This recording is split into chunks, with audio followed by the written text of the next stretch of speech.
So it's been requested by most of the people that have watched my previous videos that I do another Enlisted tier review, and this time we're going to be going back with the Soviet Union and we're going to be doing tier 3. Yes, ladies and gentlemen, we're back at it once again with the tier 3 Soviet Union and the guide for tier 3. Of course, this video has been made possible through the community, you guys, because you guys suggested it, and the people at Discord, meaning if you haven't liked, subscribed, or joined the Discord, I highly suggest that you do, but that said, let's get started.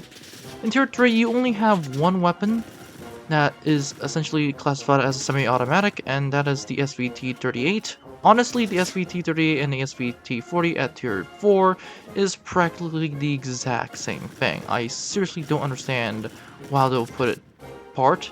Not to mention that the SVT-38 is much better, in my opinion, than the SVT-40. That said, the SVT-38 and the SVT-38 Sniper are very good weapons. That said, we also had the Mosin M9130 VPGS. This is the anti-tank grenade launcher, which is, in my opinion, one of the worst anti-tank weapons you can bring. So don't get it. In terms of that, we have the PPSH-41 box. Now, the PPSH-41 box and the PPS-43 is quite similar in most regards, in the sense that the PPS-41 box has a whopping 1000 rate of fire and less horizontal vertical recoil. The PPS-43 has a much better rate of fire with 700, which is a benefit because 1000 rate of fire is just way too quick for me. And in all, if you want to use the PPS-43 or the PPS-42 instead of the PPS-41 box, be my guest. Tier 2 and Tier 3 SMGs are pretty much interchangeable. That said, let's move on to Tier 3 machine gunners for the Soviet Union. At Tier 3 for machine guns, you have the DP-27. This is essentially the Soviet version of the MG-34 with less rate of fire, but more recoil in my opinion. This is actually really good for essentially gunning down people because the 12 hit power at not even stock is really good at just mowing people down, especially that one shot can instantly kill a person if you know where you're shooting. So that's gonna be great. Really highly suggest that you run DP-27 squads. After that, we have the ROKS-2. This is the Soviet flamethrower, which is actually pretty good, if you ask me. The Panzerfaust 60 is the exact same thing as the German Panzerfaust in Tier 3 for Germany, and like the Panzerfaust for Germany, I highly suggest that you use it because it's just that good. The RM40 is another mortar. Once again, my take on mortars is that they're highly situational, so that's gonna be that. Moving on, we have the tanks, and Tier 3 Soviet Union has some of the best tanks in-game. As a matter of fact, I would say it's some of the best tanks that we have in-game right now for Tier 3. Starting up, we have the T-34, which is really good by all standards. 76mm L11 cannon with a DT-62 machine gun with a very good frontal armor of 45, side 45, back of 40, bottom of 13, and turret armor of exactly the same except for the back, which is 10. The T-34 1941 version is an upgraded version of said T-34 with a different gun, but overall, in all reality, it performs pretty much the same, even in terms of armor. The biggest and most deadliest vehicle at Tier 3 for the Soviet Union in terms of tanks is the KV-1 L11. Now, the KV-1 L11 has this exact same T-34 cannon, which meaning it has the 76mm L11 cannon, but it comes up for almost everything in terms of frontal armor, which is 75 on the front, 75 on the side, 70 on the back, and 35 on the bottom.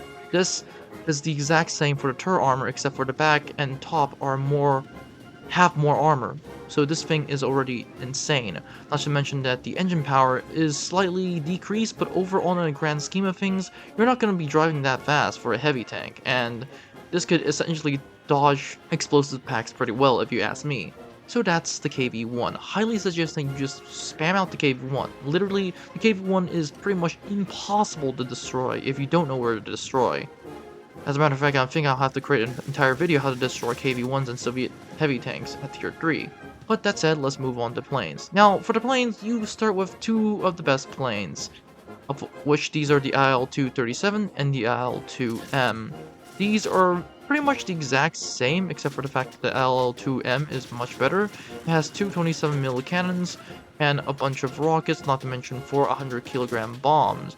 The IL-237 is a downgrade in most opinions in terms of the speed, but it makes up for it with two 37mm cannons and two 100-pound bombs. Honestly, if you ask me which one is better, I personally suggest to bring the IL-2M. So that's that. In terms of fighters, you have the LA-5FN. Unlike the LA-9 and LA-11, this does not have the 23mm cannons, which, if you're wondering, yes, I highly suggest Enlisted as the LA-9 and LA-11s. But in terms of everything, the plane is not a bad plane, just the fact that the 250 kg bombs are very, very lacking. In terms of heavy bombers, we have the PE-231 and the PE-3. The PE-231 essentially has a bunch of machine guns and 2 100 kg bombs, plus another 4 100 kg bombs, so 6 100 kilogram bombs. The PE-3, in most opinions, is actually a downgrade in terms of bombing because it only has 4 100 kg bombs. But it makes up for it in every single stat except for speed. That said, we have the Yak-3. Now, this is essentially a Soviet fighter that is actually pretty good, especially because it has a nose mount of 20mm and two 12.7s. Honestly, it's nothing really special, and overall, in terms of the aircraft department, highly just suggesting you get the IL-2. That said, let's talk about what squads you should bring.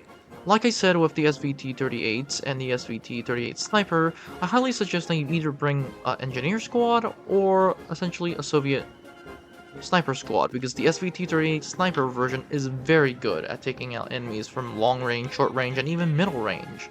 So that's good. Of course, in terms of the assault rifles, I highly suggest that you either get the PPS-41 box or the PPS-43.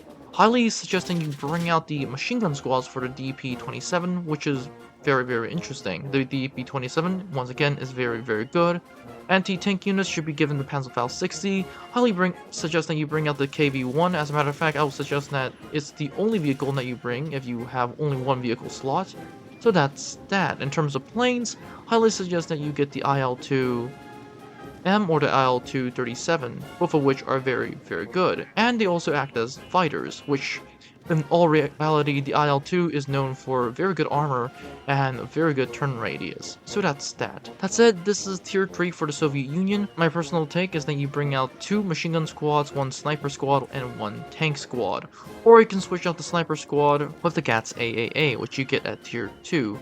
But instead, let's move on to perks. For all the major perks, I highly suggest that you guys bring, for soldiers, they include Vitality, minus 40% vertical recoil, and plus 75% mid-pack usage speed. For your planes, highly suggest that you get plus 50% enemy detection range, that helps with detecting your enemies.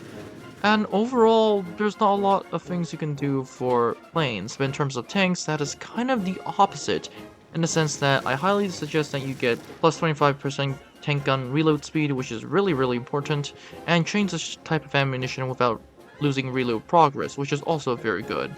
Overall, Tier 3 of the Soviet Union is a blast to play. The only downside is that Tier 3 has the unfortunate ability to fight against Tier 4, Tiers 5, and Tiers 2 and Tiers 1, essentially meaning that Tier 3 is one of the tiers in which it suffers a lot thanks to the fact that it can face Tier 4s and 5s, but at the same time it can also be one of the best since it can face Tiers 1s and 2s, and if you're in Tier 1s and 2s, you practically cannot penetrate the KV-1, unless you go to the German side and use the Panzer IV F2, but that's also at Tier 3.